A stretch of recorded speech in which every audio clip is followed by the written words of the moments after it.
அன்பின் வாழ்த்துக்களை தெரிவித்துக் கொள்கிறோம். கர்த்தர் எல்லாரும் ஆசீர்வதிப்பாராக, நன்மையான காரியங்களை செய்வாராக. இன்றைக்கு கூட நம்ம ஏதாவது ஒரு காரியத்தை தொலைத்து விட்டு தேடிக்கொண்டிருக்கிறோம். அது தேடும்போது கிடைக்காமல் போனால் வருத்தப்படுகிறோம், வேதனைப்படுகிறோம், கண்ணீர் வடிக்கிறோம். ஏதோ ஒரு காரியம் தேடுவதனால கிடைக்குமா அப்படி என்று சொன்னால் கிடைப்பதில்லை.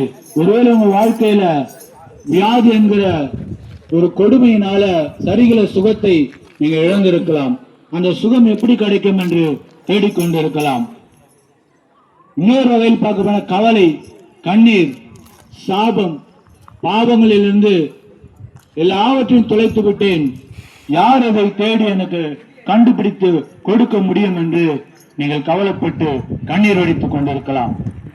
இதற்கெல்லாம் ஒரே முடிவு, நான் வாசிக்கிற என் ஆண்டவராகிய இயேசு கிறிஸ்துவனுடைய வார்த்தையே அல்லாமல் வேறு எந்த வார்த்தையும் தேடி கொடுக்க முடியாது.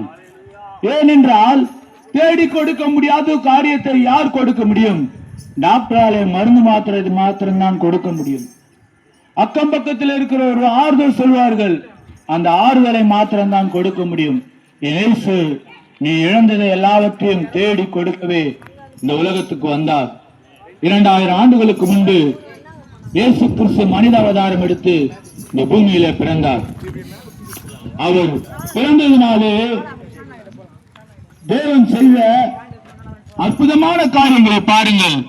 இழந்து தவிக்கிற ஜனங்களுக்காக கண்ணீர் வடிப்பதற்கு, அழுவதற்கு, அதை திருப்பி கொடுப்பதற்கு இந்த உலகத்திலே யாரும் இல்லை.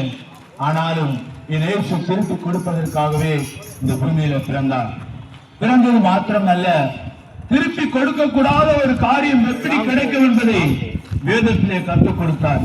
நானும் கூட கொடூரமான வியாதியின் பிடியிலே சுற்றி தவித்த என்னை என் இயேசு எல்லாவற்றையும் இழந்தேன், வாழ எழுத்தறியவில்லை, தற்கொலை செய்து மறித்துக் கொள்ள வேண்டும் என்று நினைத்தேன். ஓடும் ட்ரெயினிலே குதித்து விட்டால் நான் மறித்து விடுவேன் என்ற சரிகளத்தை யாருக்கும் கிடைக்க கூடாது என்பதை நான் மனதில் வைத்துக் கொண்டிருந்தேன். ஆனாலும் பாருங்கள், ஆண்டவர் எவ்வளவு அற்புதமானவர் பாருங்கள். நான் அவரை நேசிக்கவில்லை, அவர் என்னை நேசித்தார். அதான் உண்மையான காரியம். நான் அவரை நேசிக்கல. அவர் யாரு? நான் இழந்தது அவர் தேடி கொடுக்க முடியுமா? முடியாது. அப்படின்னு நினைத்தேன். என்ற வியாதியிலிருந்து அற்புதமா இயேசு சுகம் கொடுத்தார். எந்த நுரையீரலிலே 2 இரத்த கட்டிகள் வீங்கி போயிருந்த நிலைமையிலே எல்லா டாக்டரும் கைவிடப்பட்டு கரிகளுக்கு வியாதி என்கிற விளவனத்தோடு கூட என்னை இயேசு வாழ வைத்தார்.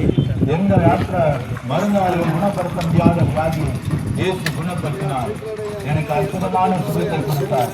இன்றைக்கும் நான் வாழ்ந்து கொண்டிருக்கிறேன். இயேசு பாருங்கள், எவ்வளவு உண்மையுள்ள தெய்வம். இழந்து போனதை தேடவும் ரட்சிக்கவும் இயேசு கிறிஸ்து உலகத்துக்கு வந்தார் என்று சொல்கிறேன்.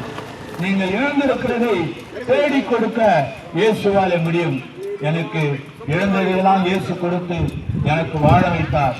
எனக்கு ஒரு முகவரி கொடுத்தார். எனக்கு ஒரு விலாசத்தை கொடுத்தது மாத்திரமல்ல, என்னை வாழ வைத்தார். எனக்கென்று மனைவி பிள்ளைகளை கொடுத்தார். கர்த்தர் எவ்வளவு உண்மையுள்ளவர் பாருங்கள்.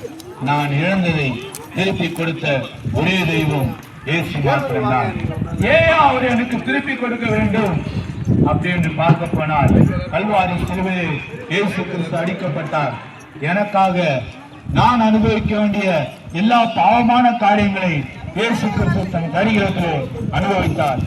அவர் சவுக்காலே அடித்து உடலெல்லாம் கிழிக்கப்பட்டது, எல்லாம் கிழிக்கப்பட்டது. தலையிலே முள்குடல் சுத்தப்பட்டது. அவர் சிலுவை சுமந்தார். அவர் 3 ஆணிகளினாலே அவரை தொங்க விட்டார்கள். எல்லாத்தையும் இயேசு எனக்காக சகித்தார். நான் இழந்ததை திருப்பி கொடுப்பதற்காக. அவர் வீட்டிலே விழாவினால் குற்றப்பட்டார். ரத்தமும் தண்ணீரும் வெளியே வந்தது. எல்லாரும் மரித்தார். அவர் பிறந்தது உண்மை, மரித்தது உண்மை, 3ஆம் நாள் கூட உயிரோடு இழந்தது உண்மை. மறுபடியும் கூட இயேசு இந்த பூமிக்கு வரப்போகிறார். ஐயா, நீங்கள் இழந்தது ஏதோ கிடைக்கவில்லை, தேடிக் கொண்டிருக்கிறீர்களா? அதை தேடி கொடுப்பதற்காகவே இயேசு இன்னும் தாமதமாக இருக்கிறார். அவர் வருகிறேன் என்று சொன்னவர் தாமதியாமல் வருவார் என்று வேதம் சொல்கிறது. அவர் தாமதிக்கிறவர் அல்ல, சீக்கிரம் வருவார்.